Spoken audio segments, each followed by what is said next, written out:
Hi, I'm Sarah Cowgill, along with Andrew Moran, Mark Angelides, and Dave Patterson. And this is the Conservative Five, Liberty Nation's online TV news program.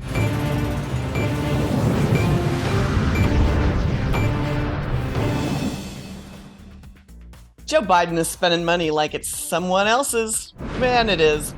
And he's touting his infrastructure project and clean energy initiatives everywhere.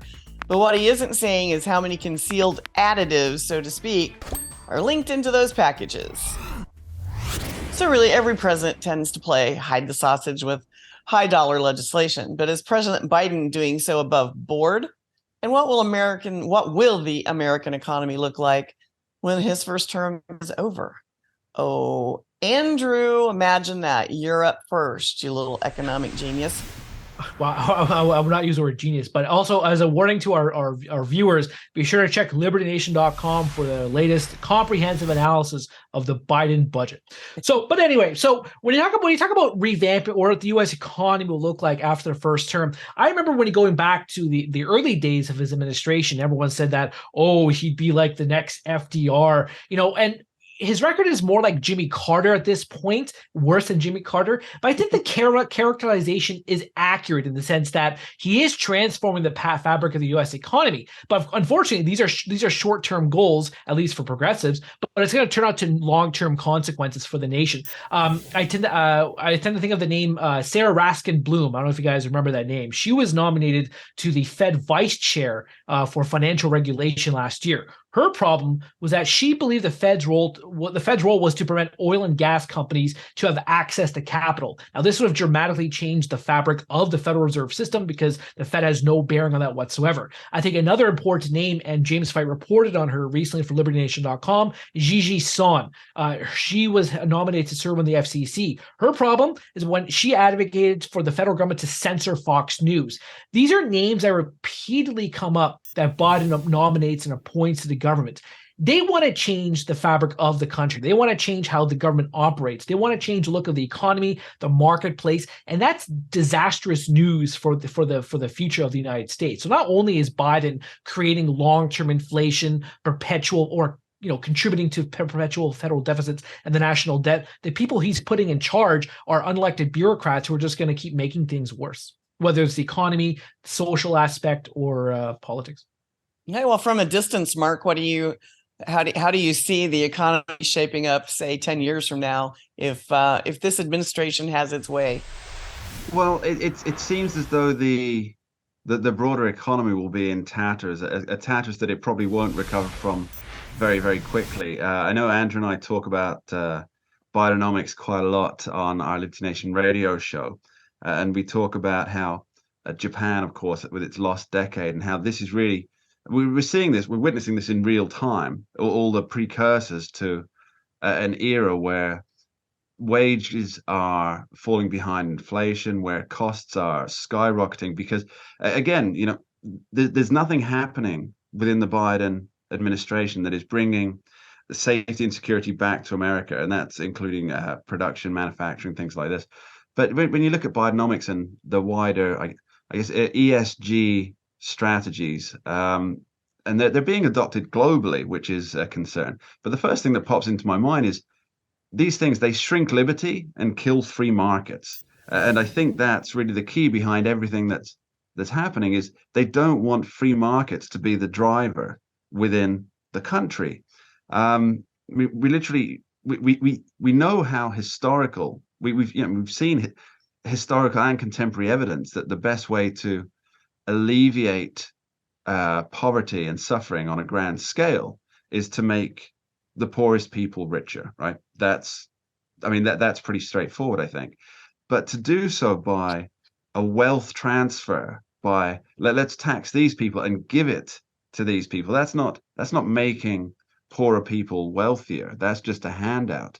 And that by its very nature is a finite problem. So, free markets, they're the engine that drives people out of poverty. They always have been.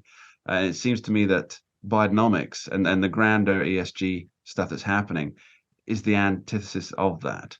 If that makes any sense.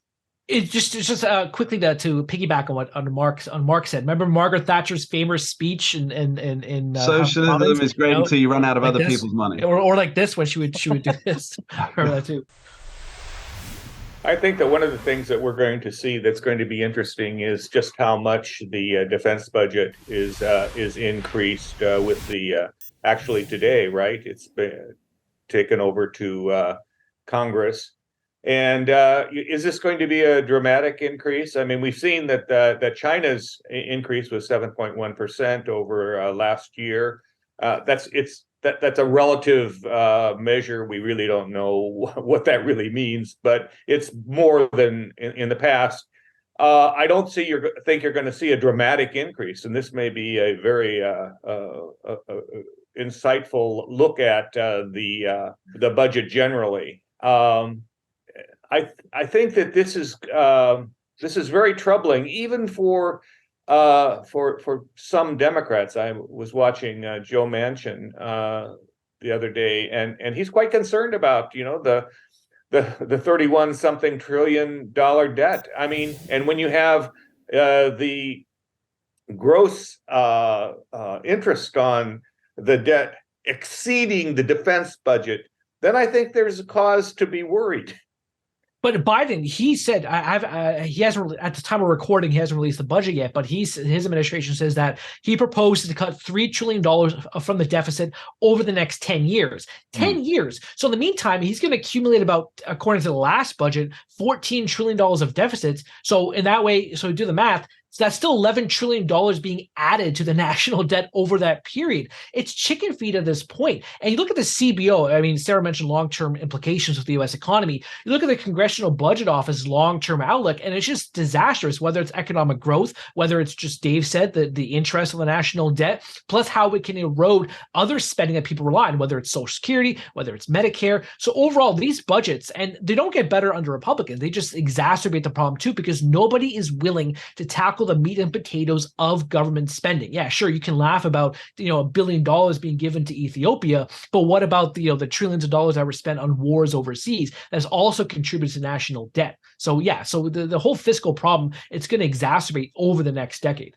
And I think what Andrew, really is sorry, and can I just come back on Andrew that Sure. $3 trillion that Joe Biden says he's going to cut from the budget, cut from the debt, that's actually assuming that the programs that they put in place are sunsetted, that they go out. Exactly. And what is it? There's nothing quite as permanent as a temporary government program. Yes, Milton Friedman. Sorry, Dave, please. Yeah, well, once they get that money, they're not going to give it back. I mean, that's in every, I don't care if you're feds or state or local. Once you get an increase in your budget, cutting your budget isn't going to happen. They just won't go backward. Even if they can, they won't. To Sarah's point, I think one of the most laughable comments that you hear is when people say, well, we're getting a great deal of savings because we're cutting this program out in the out years. There's no money in the out years. It's it's PowerPoint charts. Yeah. It's a hot mess. But I guess we know as much as we can without having a spy in the Oval Office about what the heck this administration is planning on doing, for our economy. I'm saying it doesn't look good right now. Thanks, panel.